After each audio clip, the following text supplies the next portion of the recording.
And we're going to kick off now with the Express front page, which has got all the details on Rishi's first grilling as PM at PMQs. Nick? Yes, and they're going with the pensions triple lock angle. So pensions could be a target of Rishi Sunak's cuts as number 10 refuses to commit to keeping the triple lock. If you somehow have missed the triple lock, I know it's very exciting. It's about the state pensions going up in line with either the inflation earnings or 2.5%, whichever is the largest figure.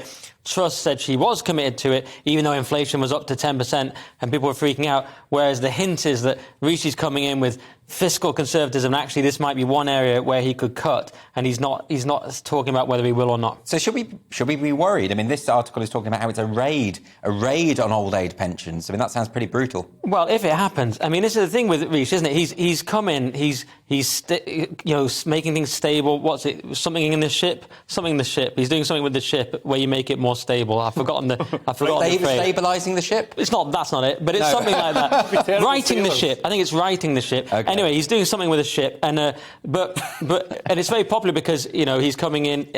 People didn't like Truss, but how long will this last? This goodwill around what is basically austerity. Yeah. But for now, in the short term, it's good because he's all Mr. Stable. But in the longer term, people are already thinking, what about my pension? What do you think, Leo? Well, I think older people are richer.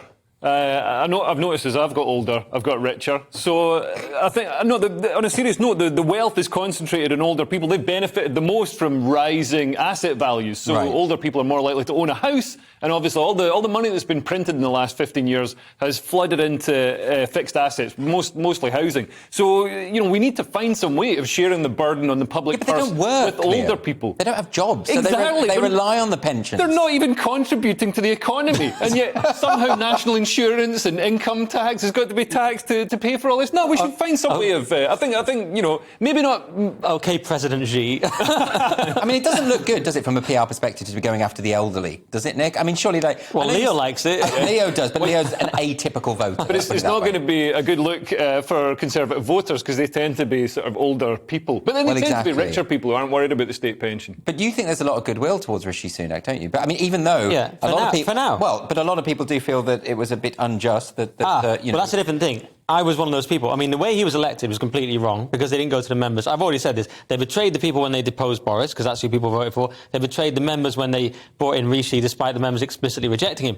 However, we don't want to talk about that every night, so I've moved on to how he's doing now, and he's made some good appointments. He's had a good start. But there's already hints that his fiscal conservatism, people will get tired of it. Because people like free money. They liked it when he gave out money during the lockdown. Yeah. They don't like, eye-watering cuts, and we've got to be sensible about spending. And Starmer's going to start attacking him on spending and all the time. OK, people have got used to bailouts and free money for the last 15 years, and it's become the norm for government. So, yeah, now that he's got to move away from that, I think it's going to be squeaky time. OK.